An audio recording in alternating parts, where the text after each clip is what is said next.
Hello and welcome to the Wire Talks. I'm Sidharth Bhatia. The ongoing protests in Israel for the last 3 months against Prime Minister Benjamin Netanyahu and his government have made headlines all over the world. Citizens have come out onto the streets to stop the Prime Minister's attempts to alter the judicial system, which they say will once and for all finish off the court's independence. After the protests, he has put a plan in abeyance for the time being, but Israelis have not stopped. The Prime Minister's plan will be the end of democracy. After the protests, he has put the plan in abeyance for the time being, but the Israelis have not stopped protesting. What exactly is Netanyahu trying to do, and do the protests have the full support of the citizens? Danny Ben Moshe, award-winning documentary filmmaker and academic, is currently in Israel shooting the protests and talking to the protesters and the experts. He is planning to make a virtual reality project, which he says will be of great significance for future generations. His films have been screened on leading networks around the world, including the BBC, PBS, ABC, and yes, in Israel. Danny also has an Indian connection. His film Shalom Bollywood, The Untold Story of Indian Cinema, is about the contribution of Jews to Hindi films. Ben Moshe himself is Jewish, and we reached out to ask him what was happening in Israel and what was he seeing on a daily basis. Danny Ben Moshe, welcome to the Wire Talks. Thank you. It's a pleasure to be here. First question, because I've been following a little bit of your work after you made the documentary on India. This is kind of here and happening. How did you find yourselves covering the protest? Did you go there to shoot or happen to be there and thought of making this documentary you speak of? No, as a documentarian, really what you've got to do is follow the story. And unfortunately, the story is not always round the corner from where you live. And also as a documentarian, you have to be passionate about the story. I'm Jewish. I've lived in Israel previously. I have a great interest in what's going on in Israel. And really, when we're speaking today, it's just over 3 months since the movements began in Israel. And sometimes a protest will go and it will be on a weekend and then that's it. And everyone goes back to their normal life. These protests I've been watching from afar, I live in Australia, have just been gathering greater and greater momentum. More people, more locations, more passion. And I really I missed being able to participate in them because of what the stakes were so high. Sometimes, historic moments occur.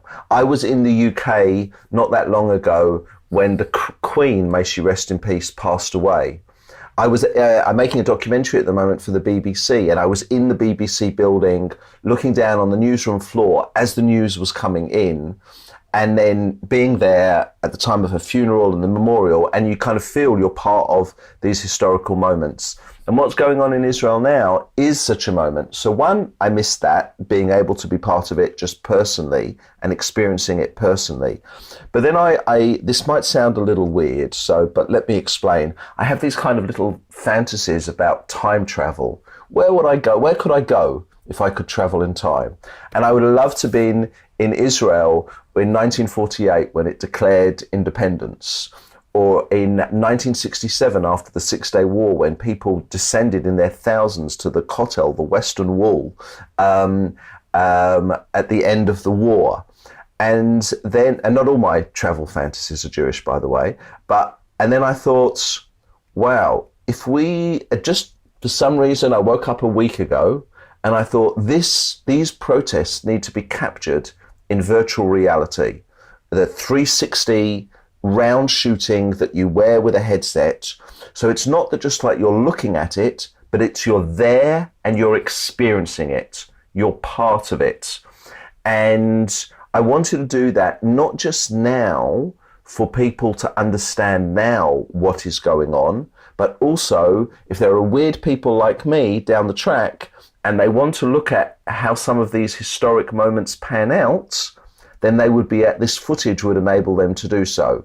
And you know, before we were recording, I gave an example. Imagine the moment when the Indian flag went up on independence. If you could have not just watched the archive of that in black and white, but actually be immersed in that environment, your understanding of it, your feel for it, the emotion of it would be that much clearer. So basically I realized that these protests were really coming to a critical head.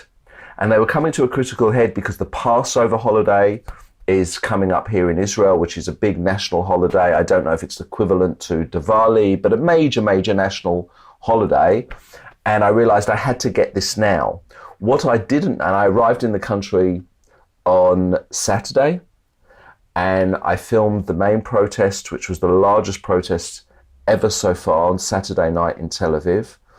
And then on Sunday, unprecedented events happened in this country, and I just fortunately was here and was able to film the blocking of the main freeway. And then on Sunday, the demonstration in the Knesset with 80 to 100,000 people. And everyone said to me, of the 3 months of protests, I got the 3 biggest days so far. So I was very fortunate. The documentary gods were looking down on me. And I was very fortunate to be here at this time, and that's really the long answer of why I chose to make this film now and to make it in the way I am. So you reacted because you were seeing them grow and grow and grow. And I was surprised you mentioned they've been going on for 3 months. Protests usually happen for about 4 or 5 days and then taper out for various reasons. And they're showing no signs of going away for the time being. They've made the Prime Minister slightly take a step back. What are they about? Well, I think what they're about explains why the momentum is gathering, because I think you're right, you know, protests, people are coming out every Saturday night. They're not sitting at home watching TV. They're not going to see a movie. And the numbers are growing and growing. I don't know, in terms of India, I mean, you're a massive population. The numbers of protests, I'm not good at maths, but we'd be talking about hundreds of millions of people coming out every week. I mean, that's the scale, proportionally the equivalent, that's the scale of what is taking place here. And why are people coming out? So basically, Israel's founding document, the Declaration of Independence, Israel doesn't have a constitution, but its founding document is the Declaration of Independence, which really says 2 things. Israel is a Jewish and a democratic state. And that means it's Jewish in its national character, its public holidays, the colours of its flag, things that are not actually that dissimilar to India. But it is a state where everyone has the right to vote and everyone is protected under the law. Everyone is equal under the law. You cannot be discriminated. It's a Jewish state, but you cannot be discriminated against because you are not Jewish. What's happened earlier this year, Bibi Netanyahu, the Prime Minister, formed a government. There was a national election. And in Israel, governments it's a bit like Italy, coalition governments. You can have 4, 5, 6, 7 parties form the coalition. And this coalition was the most extremist. Israel's had right-wing coalitions and conservative coalitions over many years, but still an acceptance of the fundamental values of democracy and the rule of law. Here, Netanyahu formed a coalition with 2 parties that were extreme. Jewish Home was one of them. And the proposal was to enact legislation that would change the governance and the role of law and the Supreme Court in the country. And I'll just explain a couple of things. basically, the Supreme Court here is, a court, and a Supreme Court is a really important check and balance on government. That's a basic of, the Westminster system, the government system. Israel only has one chamber in its parliament. There's not a second house like the House of Lords in the UK or the Congress and Senate in America. It has one chamber. So the High Court, the Supreme Court is a very important check and balance, and has traditionally been very activist. Israel's a very mobilized, politicized society. So the government will propose a law, a civil society group will contest the law in the Supreme Court, and the Supreme Court say, no, this will be legal or illegal. Legal and illegal, particularly under, I don't want to go into too much detail, a series of quasi-constitutional laws, I think 7 laws, that guarantee sort of fundamental human rights and equality. The government came along with a very extremist agenda, and I'll come back to that in a minute, because these protests are on 2 levels of concern. One is the immediate legislative concern about changing the law, and then the other, and arguably the most important, is what could happen if the law is passed. So in fairly basic terms, just to explain it, there are two key aspects of the legislative reform. One was of the appointment of judges. The appointment of judges here is, there's a committee made up of jurists, of lawyers from the Israel Bar Association and the government. So essentially there has to be a consensus reached that the judges are agreeable to everyone, professionally, everything. The law is to change that, and it, in simple terms, gives the government their power to appoint Supreme Court justices. So the risk there is they appoint stooges, someone who will do their bidding, someone who will not take the law as the priority over an interest to the governing party. That's one. Because they've been appointed by the the government. Exactly. So that's one. And Israel has a very proud, very fierce, very active judiciary. Israel is a modern state, but Jews are an ancient people, and we came into being a people with 5 books of Moses, the Old Testament. Law and the adherence to law is something that goes very deep in the Jewish tradition. And, without getting biblical, Abraham, Moses, these are people, the patriarchs, they argued with God. Well, here comes along and saying, no, we appoint a Supreme Court, and the judges just basically, the fear is that they would just bow to whatever the government want to do, which would fly in the face of the history of the legal, independent judiciary that's been in this country now for almost 75 years of its existence. So that's one. The other thing is there are these quasi-constitutional laws that guarantee fundamental rights, fundamental human rights. And the government, these quasi-constitutional laws that govern in basic human rights. I'm just repeating that, by the way, because of the pings of my email. And the government want to change that. So the government can override any law. If there's a conflict between the quasi-constitutional law and the government policy, they can just override it. So that's basically it in a nutshell. But why are people so impassioned about this? Because the extremist parties that are in the coalition now, very opposed to some fundamental rights for all sectors of the community. Israel, over 20% of its population is an Arab minority. You have a sizable Muslim minority. You have other minorities in India. Israel has a sizable Muslim Arab, Christian and Muslim minority.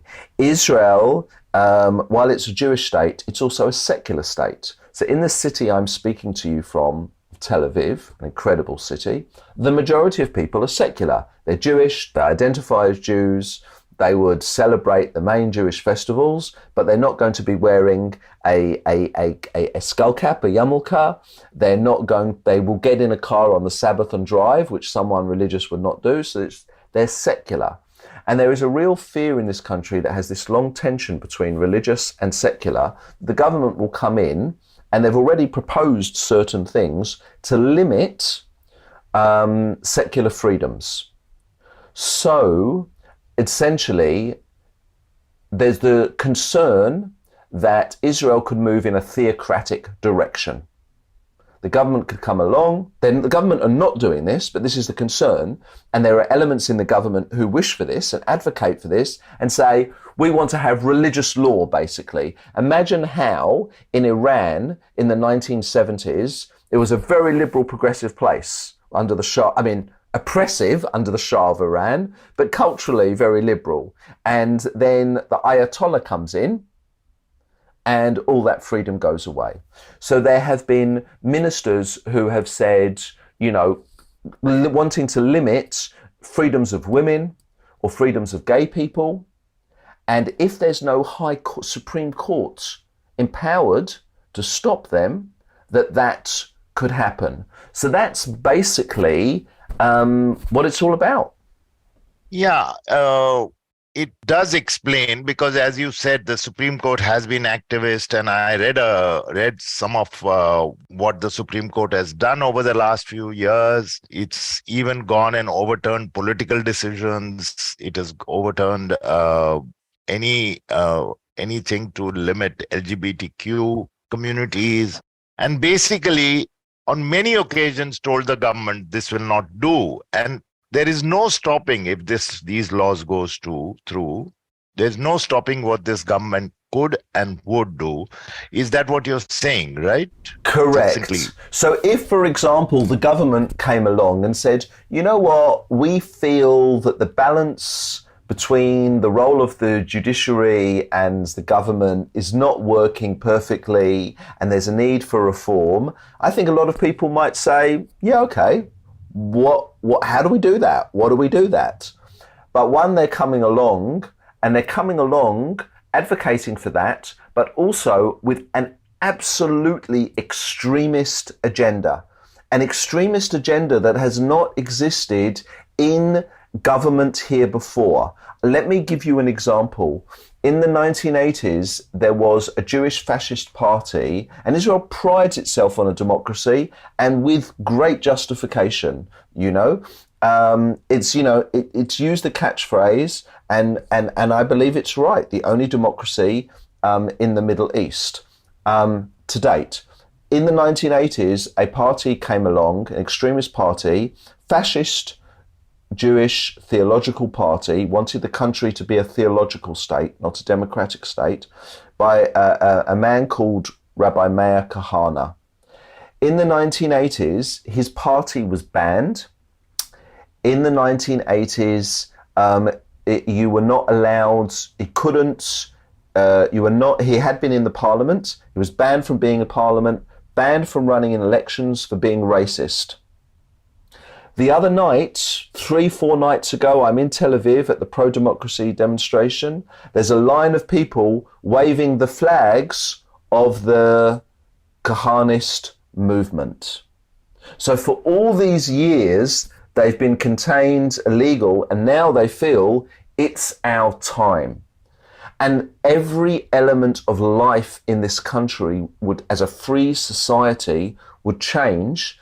The ministers, Ben Gvir and Smotrich, are from the extremist parties who are pushing this legislation, saying that, proposing things like in hospitals on a Jewish holiday of Passover, which you traditionally don't eat bread. This sounds like a minor thing, but you can't take bread into a hospital. So we are legislating what you were allowed to eat and not eat if you were sick during this holiday.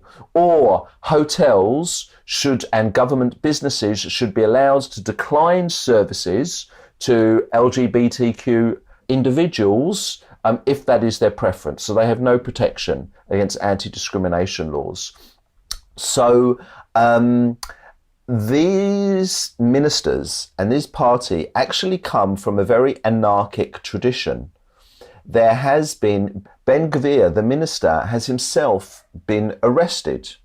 There is in the West Bank this movement called Hilltop Youth, who say, right, there's the official settlements that get the support of the Israeli government and protected by the army. And then there's a more extremist element who say, well, no, we're going to run over that hill and we're going to take it over and build a settlement without the support of government and anything.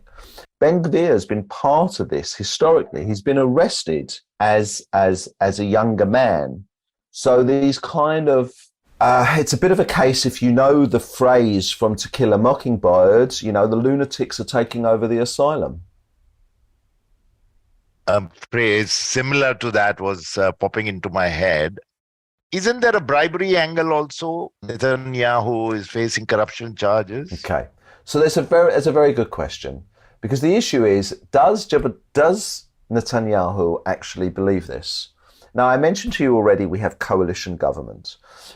Benjamin Netanyahu is the head of the Likud party. The Likud party is a traditional centre-right political party. It's not an extremist party. To the contrary, its foundations, pre the State of Israel and for the many years of the state's existence, it was actually an advocate in its philosophy and its ideology of a liberal democracy. The founders of the ideological founders of this party, Zev Jabotinsky and its longtime leader, Menachem Begin, they were actually jurists, and they spoke about the need for checks and balances and independence. So why is the leader of that party all of a sudden undoing its whole history and taking a moderate centre-right party to the extreme right and actually turning it into something completely different? So the question here is, does he believe it? He's not himself a religious man even. However, power corrupts, and essentially he's been the leader of the Likud for almost 30 years. That's a long time, right? Do you lose your objectivity in your direction? But secondly, he was under investigation for corruption.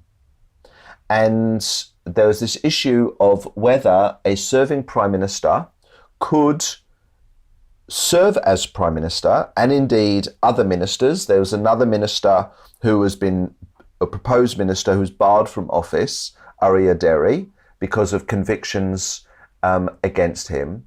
And essentially, it is argued, and I don't know what's, I'm just a documentary filmmaker. I don't know what's in Bibi Netanyahu's head. If he can get these clearly he loves power, committed to holding power, and he has been found to be, or alleged to be, corrupt in his governance of power, that the Supreme Court could prevent him from being in office and holding office. If he can shift the power and the dynamic within the Supreme Court, then his prospects of being found guilty of corruption and therefore not being able to be prime minister would go out the window. So is his motive, and a lot of people here feel there's a chant. It's people on the protesters go, Bibi labaita, Bibi labaita, which means Bibi, go home, just go home, right? And why are they saying go home? They're saying go home because he wants to bring the whole house of Israel, the state of Israel, down with him to save his own skin. Just to give you an example, on Sunday night this week, I was on the phone to a journalist just talking about, well, what's going to happen this week? What should I be filming? She said, oh my God, I've got to go, and slammed the phone down, which when a journalist does that, something big has happened. So Netanyahu had just fired the Minister of Defense who was from his Likud party, because the Likud are not traditionally an extremist party. And the defense minister said, we shouldn't be doing this law. It's causing such a backlash. Two things. One, people are refusing to go and do their reserve military service. And Israel prides itself on having a people's army. How can you have a people's army if you don't have a democracy? And Israel's enemies are looking in from the outside, and unfortunately there are a lot of them, Iran, Hezbollah in Lebanon, and saying the state now, people don't want to serve the country, or there's a risk that people won't want to serve the country, because why would you if it's extremist and not democratic? And so he fired the defense minister. I then get a WhatsApp message from the journalist saying, go down to the protest site. I get down there about 10 o'clock. There are thousands upon thousands of people just ascending in every direction. The police put up barriers. The mass of people just removed the barriers and took over the main freeway. In their tens and hundreds of thousands, I left when the battery on my camera died at about 12:30 at night. And I'm just walking back to where I'm staying about 15 minutes away. Thousands and thousands and thousands of people descending, because the feeling was that Netanyahu would even threaten undermine the security well-being of this precarious country to protect himself. And it seems that, so on Monday, this was like the last straw for everyone. The Histadrut, the trade union movement, announced a general strike. If you were flying out, the airport basically closed. Public services, the Israeli embassy in New Delhi and the Israeli consulate in Mumbai, you wouldn't have been able to go to on Monday because all public servants in Israel went on strike, or many public servants in Israel went on strike. Even McDonald's, the McDonald's chain in Israel, closed. Everyone went on strike. And he realized he'd gone too far, Netanyahu. The pressure was reaching a crescendo. And so he's a very smart, cunning politician.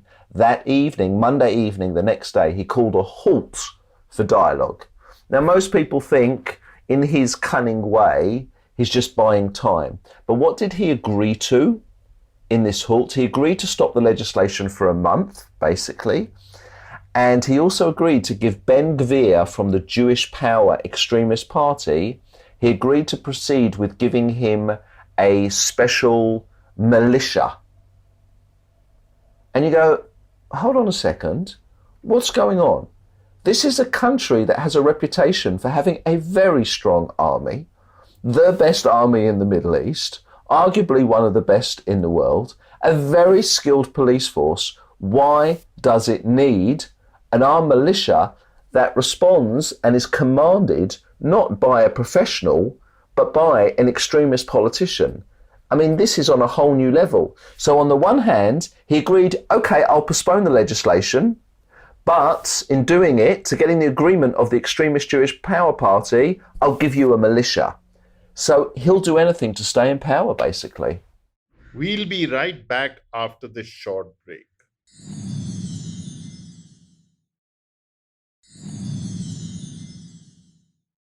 Welcome back to the Wire Talks. Yeah, somewhat cynical calculation. It's a mild way of putting it. You must have spoken to participants from all sections of society participating. Does it cut across, of course, age groups and genders, but also ideologies, also all kinds of people, including the minorities? I mean, yes, the supporters of the government are trying to tarnish the protest movement as left-wing, as if democracy is a left-wing thing rather than a universal thing. That's not the case. It's not the case, depending on how you define left and right.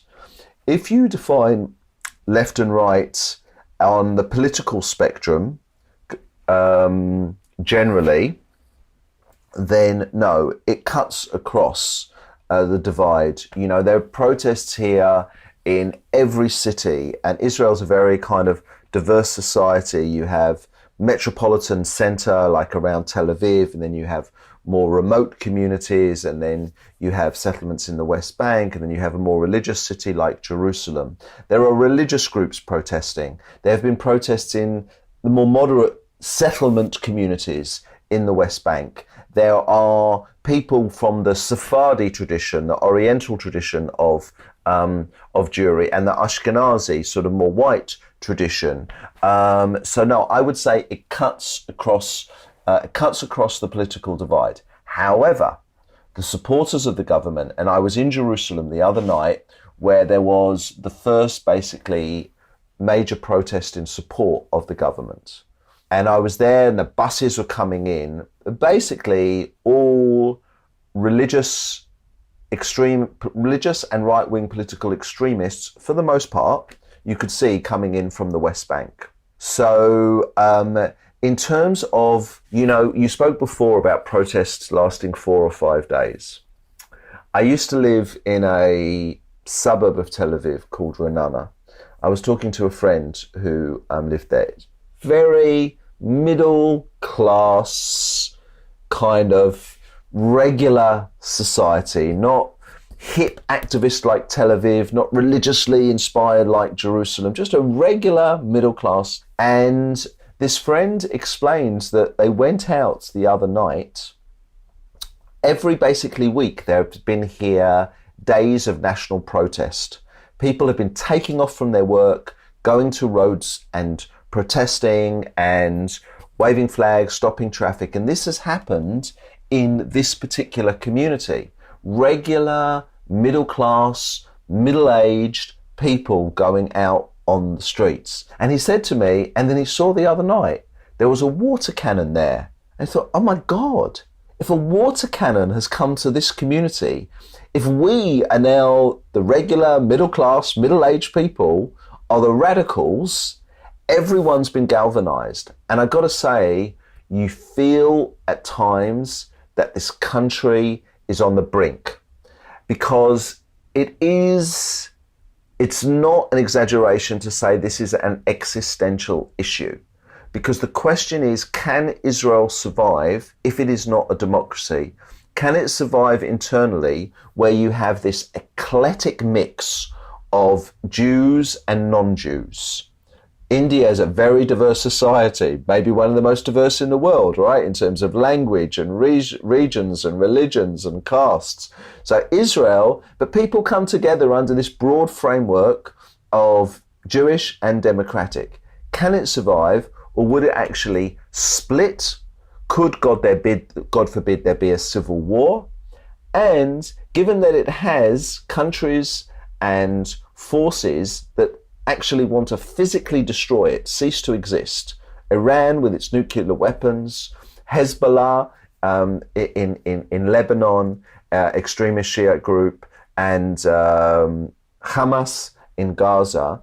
If Israel, one thing that is holy here or sanctified here is the army, because it's called the great equalizer. Everyone, whether you're rich, you're poor, you're religious, secular, there are religious people who don't serve in the army, but you go and you serve together and you do reserve duty. So you do your core service and then you go back to your normal life, but you're called up once a year for a month, and also if there's a military action.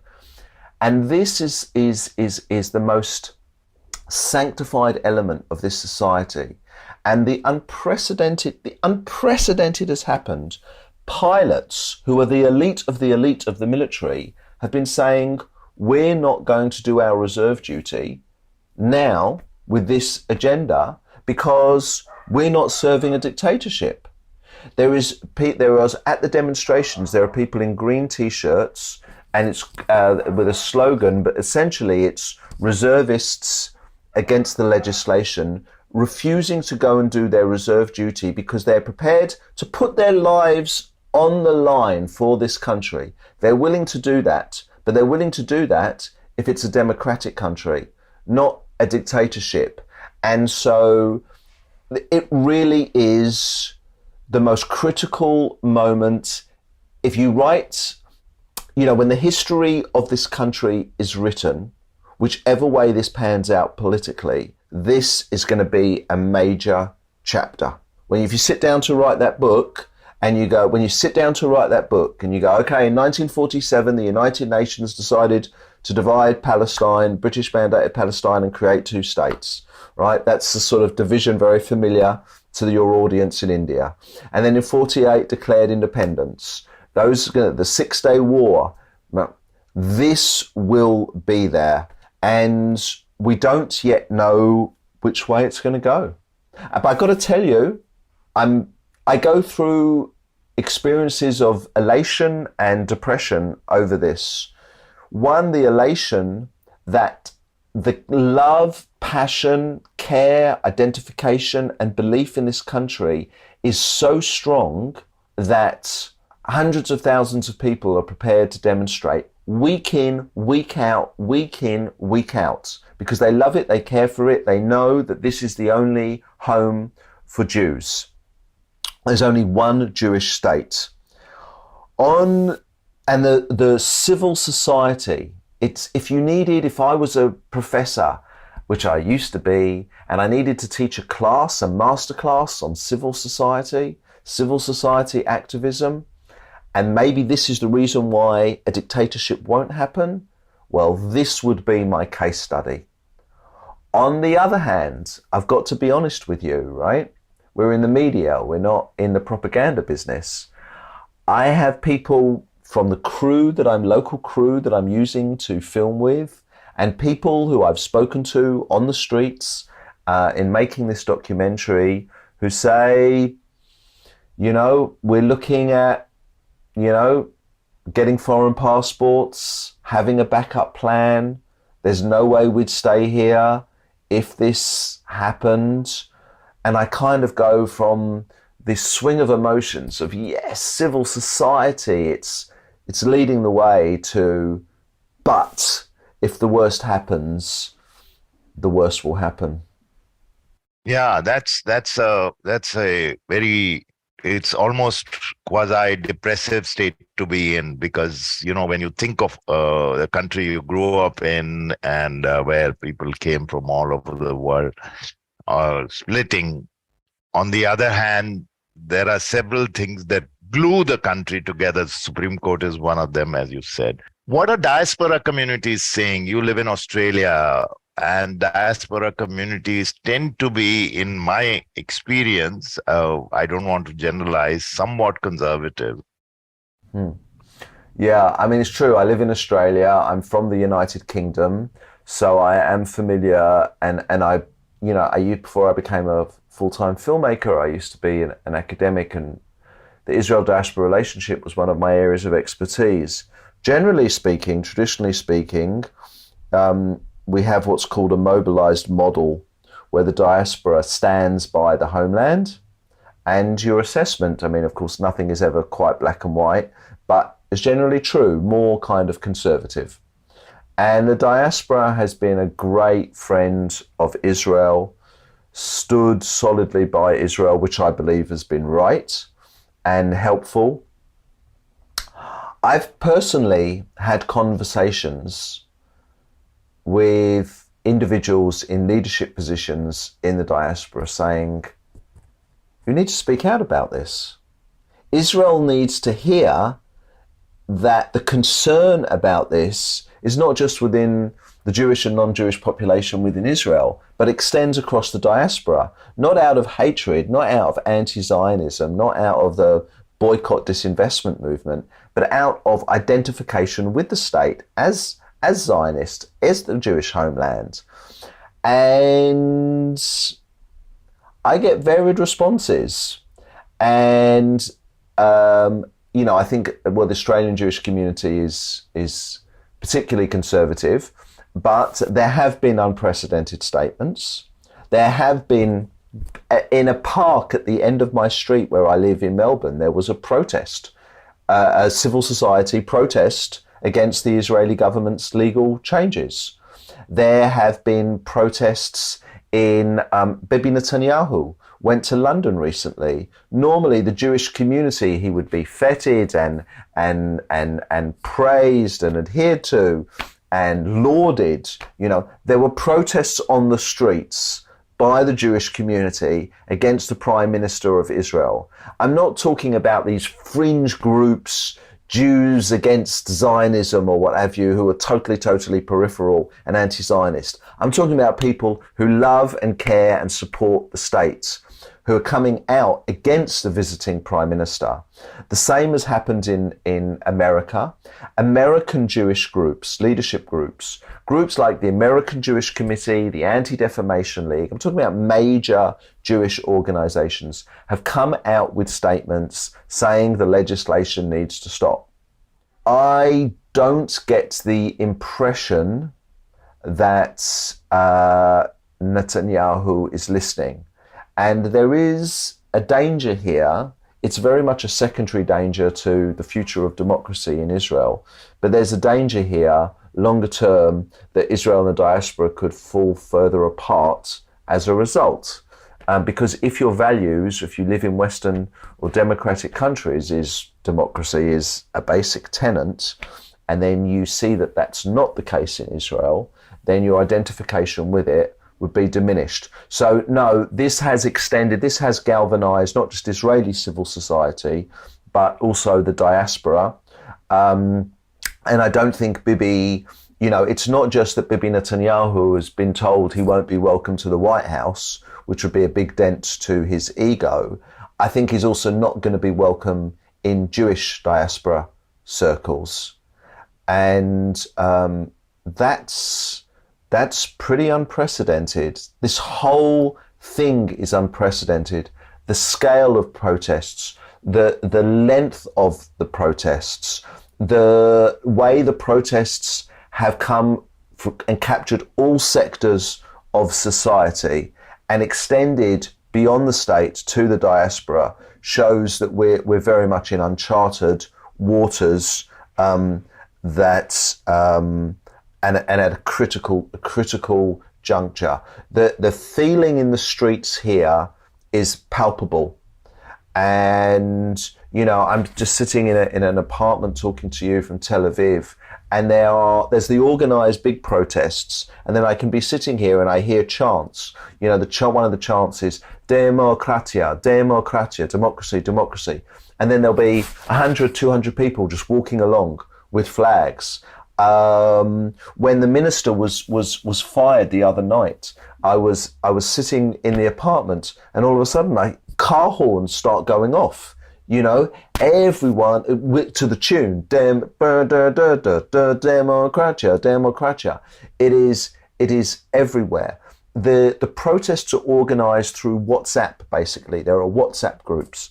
And the messages are coming fast and furious. It's impossible to keep up with it. There's going to be a demonstration here. There's going to be a protest there. There's going to be this tomorrow and this today. And there are also more kind of forums, coffee shop forums. It is everywhere. You cannot escape it. The country is completely galvanized by it.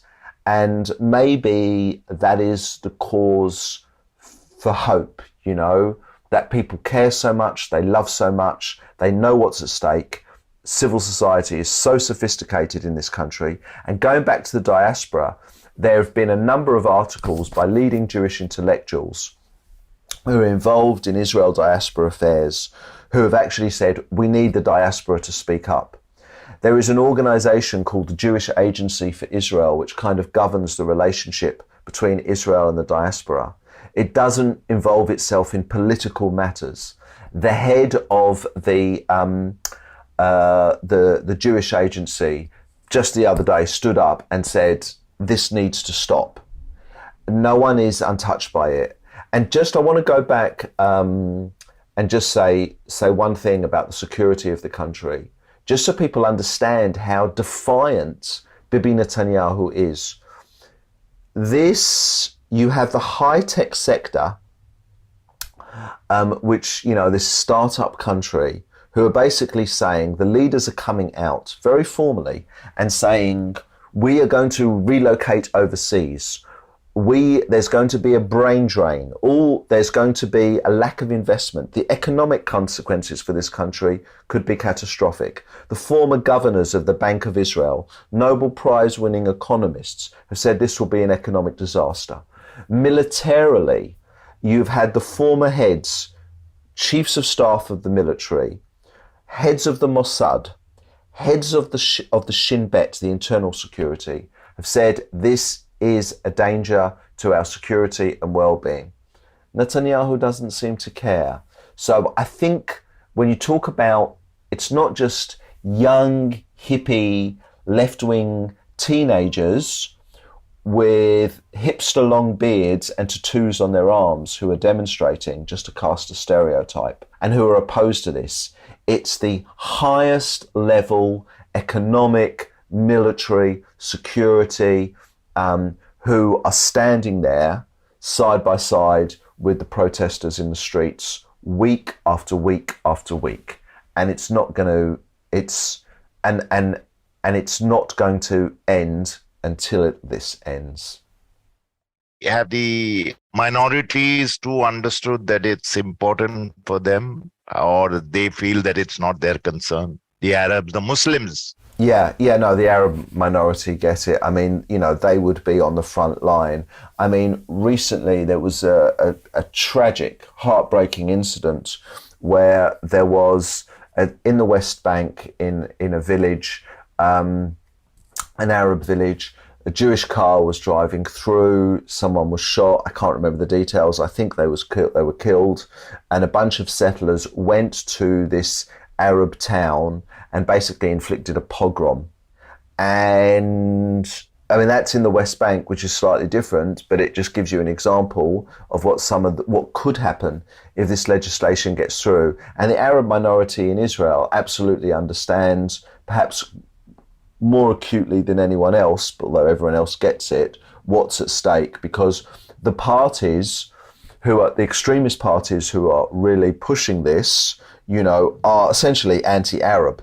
So the first rights that they would curtail, would be those of the Arabs. I mean, I'm making a prediction here. It's not like they've put forward legislation we're going to curtail, but logically, the first ones would be the Arabs. And, if you say, and there are, first it might be Arabs, then it might be gay people, and then it might be women from across the sector. So, yes, they are. I was at the Jerusalem protest at the Parliament at the Knesset the other day. The leader of one of the Arab parties was right there at the front, speaking to people, being there, alongside Yair Lapid, the main opposition leader, and Benny Gantz, the Yair Lapid, the sort of centrist leader, Merav Michaeli, the Labour Party, the left-wing leader, and this leader of the Arab Party was there too. So everyone gets it. You don't need to be professor of political science or any other rocket scientist to get this. It's not that complex. Democracy is a system of governance that ensures our freedoms. Take that away and anything could happen. And history has taught us that. And as Jews, history has taught us that very acutely. And so I think there is this great sensitivity and understanding to that. And hopefully that will lead to these protests to prevail. But, I'm not a prophet, so I don't know.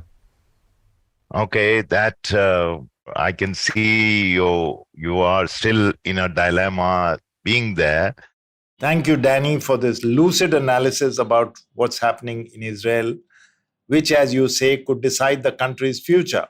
That was Danny Ben Moshe, a documentary filmmaker who is in Israel to make a VR, virtual reality documentary on the protests that have been going on for the past 3 months. We'll be back once again next week with another guest on the Wire Talks. Till then, from me, Sidharth Bhatia, and the rest of the team, goodbye. You can check out this podcast and other interesting ones on the Wire website, the IVM podcast website, app, or wherever else that you get your podcasts.